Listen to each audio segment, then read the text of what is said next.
तो मैं टेस्टिंग करके दिखाता हूँ कि पहले हम टेस्टिंग देखेंगे नॉर्मल इलेक्ट्रिक वेल्डिंग की।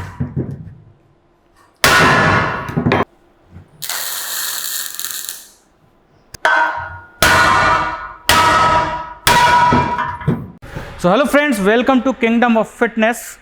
आज बहुत ही इंपॉर्टेंट टॉपिक पे मैं बात करने वाला हूँ। आपने देखा होगा इंडियन मशीन्स में टूटने की शिकायत आती है। आखिर वो आती क्यों है? इंडियन मशीन टूटती क्यों है, इस पे बात करेंगे। और ऐसा क्या किया जाए कि वो टूटे ना। जैसे हैवी ड्यूटी जिम इक्विपमेंट तो हैवी ड्यूटी यूज़ करते हैं लोग। मतलब किसी को अगर 80 केजी का वो रैप लगा रहा है 8, 6, 10, 12 और उसके बाद आप उसको बोले कि भैया इसको प्यार से रखना है, तो ये नहीं हो सकता। वो rough and tough he use होगी कि जब आपकी मसल एंड हो जाए, फटीग हो जाए और उसके बाद किसी कहेंगे आप प्यार से रख दीजिए मशीन को, तो ऐसा हो नहीं सकता। ये हमेशा माइंड में चलता रहना चाहिए, जिम ओनर के भी और जिम मैन्युफैक्चरर के भी, कि ये rough and tough he use होंगी और उसी के अकॉर्डिंग मैन्युफैक्चरिंग होनी चाहिए। तो आज मैं बात करूँगा वेल्डिंग की। देखिए, सबसे बड़ा कारण जो टूटने का वो है वेल्डिंग का। तो वेल्डिंग देखिए बेसिकली दो तरह के यूज़ होते हैं जिम में। ज़्यादातर जिम इक्विपमेंट मैन्युफैक्चरर जो इंडियन बनाते हैं दो तरह के वेल्डिंग्स यूज़ करते हैं। तो जो एक होती है इलेक्ट्रिक वेल्डिंग, वो मैं दिखाना चाहूँगा आपको कैसी मशीन होती है। ये देखिए, ये इलेक्ट्रिक वेल्डिंग है। और एक होती है मिग वेल्डिंग। यहाँ मिग वेल्डिंग रखी हुई है, देखिए यहाँ मिग रखी हुई है। इसका एक पैनल है, दूसरा पैनल इसका यहाँ है। तो पहले मैं इलेक्ट्रिक वेल्डिंग आपको एक्सप्लेन करूँगा। यहाँ मिग रखी हुई है, यहाँ इलेक्ट्रिक रखी हुई है। अब इलेक्ट्रिक वेल्डिंग क्या होती है? इलेक्ट्रिक वेल्डिंग में एक इलेक्ट्रोड रॉड लगता है और उस रॉड से टैकिंग की जाती है। मतलब हम तो यूज़ करते हैं टैकिंग के लिए। अब टैकिंग क्या होती है? टाँका समझ लो आप, एक टाँका मारना होता है। तो टाँका मार के उसका डायमेंशन सेट किया जाता है कि अच्छा ये 45 डिग्री पे होनी चाहिए। 45 पे रख के हमने टैकिंग कर दी। अब उसमें डायमेंशन चेंज करना है ताकि उसको इजीली तोड़ के आप डायमेंशन चेंज कर सको, एक अलाइनमेंट पूरा सेट कर सको पहले अपना। उसके बाद वो क्या होता है, जब पक्के करने की बात होती है, उसको प्रॉपर वेल्ड करने की बात होती है, वो हमेशा ही मिग वेल्डिंग से होनी चाहिए। अब इन दोनों में बहुत अंतर है। जो इलेक्ट्रिक वेल्डिंग है वो इलेक्ट्रोड से सिंपली इलेक्ट्रिक से चलती है और उसकी स्ट्रेंथ थोड़ी कम होती है। और जो मिग होता है वो देखिए इलेक्ट्रिक का भी पैनल लगता है इसमें और गैस का भी पैनल लगता है। इसमें CO2 लगती है। ये गैस देख रहे हैं आप, यहाँ से इसका प्रेशर मेजर किया जाता है। कितना प्रेशर देके आप मिग वायर को चला सकते हो। अच्छा, उसमें इलेक्ट्रोड यूज़ होता है, मैं थोड़ा दिखा देता हूँ। ये देखिए, ये इसका होल्डर बोलते हैं इसको। ये इलेक्ट्रोड है, ये रॉड बोलते हैं इलेक्ट्रोड, वेल्डिंग रॉड भी बोलते हैं आम भाषा में। तो इससे वेल्ड होगी। अब ये जो आप पार्ट देख रहे हो इसके ऊपर का, ये बेसिकली आयरन ओर्स होता है और आयरन ओर्स के जरिए आयरन टू आयरन पे वेल्ड किया जाता है। नॉर्मल आपके यहाँ सब जगह देखने को मिल जाएगी आपको, कि जैसे आप गेट ग्रिल बनाने वाले लोग हैं उन पे भी ये होता है। पर मिग की बात अलग है। मैं इनकी टेस्टिंग भी दिखाऊंगा आपको कैसे टेस्ट होगा ये। मतलब मैं क्लेम कर रहा हूँ कि मजबूत होता है, लेकिन आपको कैसे पता मजबूत होता है? तो मैं ये टेस्टिंग करके भी दिखाऊंगा आपको। अब थोड़ा मिग को एक्सप्लेन कर देता हूँ मैं। अब देखिए थोड़ी भीड़ हो रही है, मैं अभी मैन्युफैक्चरिंग यूनिट में हूँ अपने। तो यहाँ तो ऐसा ही है सिस्टम। ये देखिए, इसमें कॉपर का प्लेटेड वायर चलता है। 0.8 mm इसकी थिकनेस होती है। और जब मिग वेल्डिंग होगी किसी चीज़ पे तो बिल्कुल एक सार होगी, मतलब बिल्कुल सिमिलर ऐसे आएगा, पैरेलल चलेगा वो। तो उसमें क्या होता है ना, जैसे आप इलेक्ट्रिक वेल्ड करोगे तो वो आसपास एक्सपेंड हो जाता है, फैल जाता है। कहने का मतलब ये है कि वो फैल जाएगा। फिर उसको आप ग्राइंड करोगे। अब ग्राइंड करने से क्या होगा, वो घिसेगा तो वेल्डिंग हटती है और वो कमज़ोर हो जाता है। मिग में ऐसा कोई सिस्टम, मिग में आप नॉर्मली बफ़ मारेंगे और जितना वेल्ड होना है उतना ही होता है, और बफ़ मारिए वो ऊपर से स्मूथ हो जाता है। उसके बाद पाउडर कोटिंग, जो भी प्रोसेस होता है उसका फॉस्फेटिंग का, उसको करके पाउडर कोटिंग। तो ये वायर चलता है और इसका जो होल्डर होता है वो अलग किस्म का होता है। ये देखिए कुछ इस तरीके का होल्डर होता है। इसको जब आप दबाएंगे तो ये वायर निकलेगा और इसके थ्रू ये वेल्ड होता है। तो इसकी स्ट्रेंथ बिल्कुल ही अलग लेवल की होती है। अब बात आती है टेस्टिंग की। तो मैं टेस्टिंग करके दिखाता हूँ कि पहले हम टेस्टिंग देखेंगे नॉर्मल इलेक्ट्रिक वेल्डिंग की। ये दो पाइप्स रखे हुए हैं, ये प्रॉपर 12 गेज के पाइप्स हैं, यानी 2.5 mm की थिकनेस है, अपोलो का पाइप है। अब इस पर मैं एक नॉर्मल टैकिंग करके दिखाता हूँ आपको। कहने का मतलब टैकिंग यानी इस पे टाका मारेंगे और मिग पे टाका मारेंगे और दोनों की स्ट्रेंथ देखेंगे इस पर हैमर करके, यानी हथौड़ा लगा के।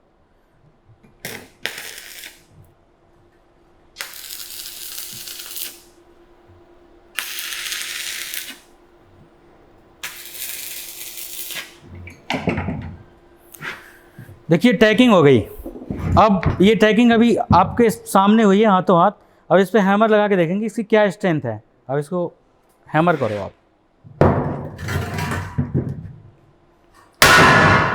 ये हट गई। ये टैकिंग, आप कहेंगे इसमें कौन सी बड़ी बात है, अभी अभी हुई है टैकिंग, लेकिन अभी अभी तो मिग भी हुई है ना। अब मैं मिग का करके दिखाऊंगा आपको कि मिग करने के बाद, हैमर बजाने के बाद, उस पर हथौड़ा मारने के बाद क्या इम्पैक्ट आता है, कितनी जल्दी टूटती है, कितना ज़ोर लगता है। उससे आपको एक आइडिया हो जाएगा कि टैकिंग पे ही मतलब 50 टाइम्स, 50 गुना ज़्यादा का अंतर है, 50 गुना ज़्यादा स्ट्रेंथ होती है उसमें, क्योंकि हमने प्रॉपर टेस्ट किया है एक एक चीज़ को पहले इन हाउस, उसके बाद ही मैं कुछ क्लेम कर रहा हूँ आपको कि ऐसा हो सकता है। अच्छा, ये जो अभी हमने वेल्ड करा, तो आपका ये कंसर्न ना हो कि आप सेफ्टी नहीं रखते, प्रॉपर सेफ्टी रहती है। जस्ट फॉर एग्जांपल मैंने अभी विदाउट अपना सेफ्टी डिवाइसेस, सेफ्टी मेजर्स ये किया है।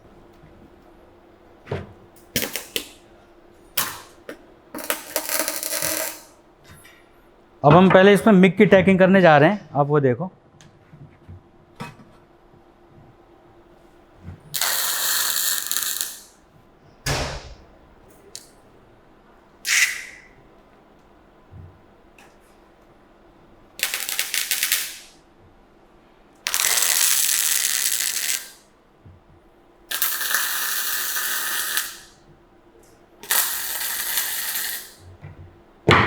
देखिए मिग की टैकिंग हो गई। अब आपको ये ना लगे कि इसकी टैकिंग ज़्यादा कर दी मजबूत दिखाने के लिए, ये इतनी ही टैकिंग करी हमने जितनी उसकी करी थी टैकिंग। अब इस पर हम हैमर मारेंगे, फिर देखते हैं इसकी टेस्टिंग।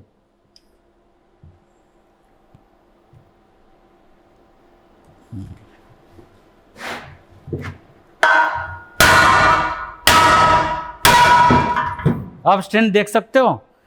अब आपका ये भी क्वेश्चन हो सकता है, क्या पता इस यूज़र ने ज़्यादा तेज़ ना मारी हो। तो एक और है कि आप आके है ना, अगर इसकी टेस्ट करना चाहते हो तो मेरी फैक्ट्री में आपको अगर कहेंगे कि भैया मुझे टेस्ट करनी है अपने से, कि आप बता रहे थे कैसे हो सकता है, तो आप टेस्ट कर सकते हो, मैं टेस्ट करवा सकता हूँ। वैसे हम पूरी ईमानदारी से इस जो प्रयोग है उसको करा हमने। तो इस पर आप कितना भी हैमर कर लो, सिर्फ टैकिंग है, अगर पूरा वेल्ड हो जाए तो बहुत ही अच्छी हाई क्वालिटी मजबूत वेल्डिंग होती है। और फिर आपकी ये समस्या है ना, वो 80% रिजॉल्व हो जाती है टूटने की। अब कहेंगे 20% और भी तो रिजॉल्व होनी चाहिए, उसके लिए अलग फैक्टर काम करते हैं।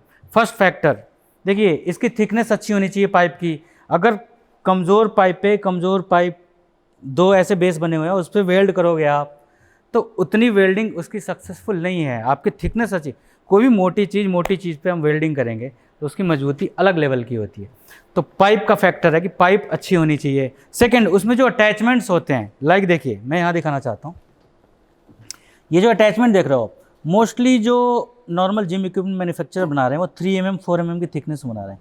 ये 6 mm की थिकनेस है इसकी अटैचमेंट, मतलब इस पाइप को इस पाइप से अटैच करने के लिए जो जॉइंटर आता है, जो सपोर्ट आता है, उसकी थिकनेस अच्छी होनी चाहिए। अभी तो कुछ लोगों ने कहा कि हम पे करने के लिए राज़ी हैं, जो इम्पोर्टेड में लगती है ना 8 mm की, वो लगाओ आप। मैंने कहा बिल्कुल लगाएंगे। अब उसके लिए मैं कुछ मशीनरी इंस्टॉल करने वाला हूँ, वो लगाऊंगा तो आपको वीडियो ज़रूर दूंगा। तो उसकी थिकनेस हम धीरे धीरे 8 mm तक ले जाएंगे, हालांकि उसमें मिनिमम 1 मंथ का प्रोसेस है, पर ये इनफ होता है, वो मोर देन इनफ हो जाएगा। मतलब इसमें कोई शिकायत नहीं आती। 6 mm की इसकी थिकनेस है। उसके बाद और भी फैक्टर काम करते हैं, लाइक जो भी पत्तियाँ होती हैं, मैं यही दिखाऊंगा आपको। जैसे देखिए, कुछ आप इस तरीके की जो अटैचमेंट्स यूज करते हैं, वो मैं 8 mm और 10 mm की यूज़ करता हूँ, कुछ तो 12 mm तक की यूज़ करता हूँ। तो जितना हेवी अटैचमेंट्स होंगे ना, हालांकि इसमें पैसा खर्च होता है, मैं पहले बता दूँ आपको। आप करते हो ना कंपेयर प्राइस, कि वो तो सस्ता दे रहा है, ये कैसे महंगा दे रहा है। आप पहले मटेरियल कंपेयर करा करो। आप जब मटेरियल कंपेयर करेंगे कि ऐसी क्या बात है, क्वेश्चन करोगे ऐसी क्या बात है कि इस प्रोडक्ट का प्राइस ज़्यादा है और उसी सेम प्रोडक्ट का प्राइस कम है, तो उसमें आप बारीकी ढूंढोगे कि हाँ उसकी कोटिंग हो गई, उसके अटैचमेंट्स हो गए, उसकी नट बोल्ट हो गई, उसमें सीट कैसी बन रही है, उसमें वेल्डिंग क्या हो रहा है, और क्या अलाइनमेंट है उसकी, क्या एसेसरीज यूज हो रही है। अपने आप आपको समझ में आ जाएगी। कॉस्ट ज़्यादा लगी है तो प्राइसिंग ज़्यादा हो जाएगी उसकी। ये देखो, ये अटैचमेंट है तो इसकी भी 8 mm की थिकनेस है। तो इस तरीके के जितने अटैचमेंट्स देख रहे हो आप, मिनिमम 8 mm, 6 mm, 12 mm, ये 3 टाइप्स के हम लोग यूज़ करते हैं। तो जो भी ये टूटने की शिकायत है ना, इसको आप प्री प्लान करके चलो कि आखिर मशीन टूटती क्यों है। इन चीज़ों को आप अगर हल्का लगा दोगे, थिकनेस कम होगी, तो मशीन टूटने की शिकायत आ सकती है। टूटने से बहुत ज़्यादा तो कुछ नहीं हो जाएगा, पर इंजरी हो सकती है। अगर आप जिम चला रहे हो और किसी यूज़र का एक्सपीरियंस ख़राब हुआ, टूट गई, वो इंजर्ड हो गया, तो आपके जिम पे मुसीबत हो सकती है। कई लोगों ने मुझे कंप्लेन करा कि ऐसे ऐसे हमारी मशीनरी पहले लगी हुई है, ऐसे ऐसे शिकायत आई, तो इसलिए हम जहाँ से माल मटेरियल लिया हमने उसमें हमें डाउट है कि किससे लें, क्या लें।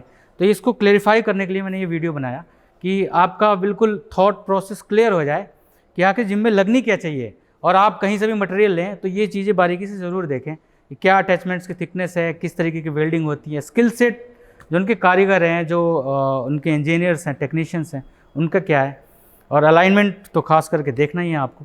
ये सारी चीज़ें देखने के बाद ही आप एक डिसीजन पहुँचो, तो आपको कभी भविष्य में आपको समस्या का सामना नहीं करना पड़ेगा। इस वीडियो में इतना ही था।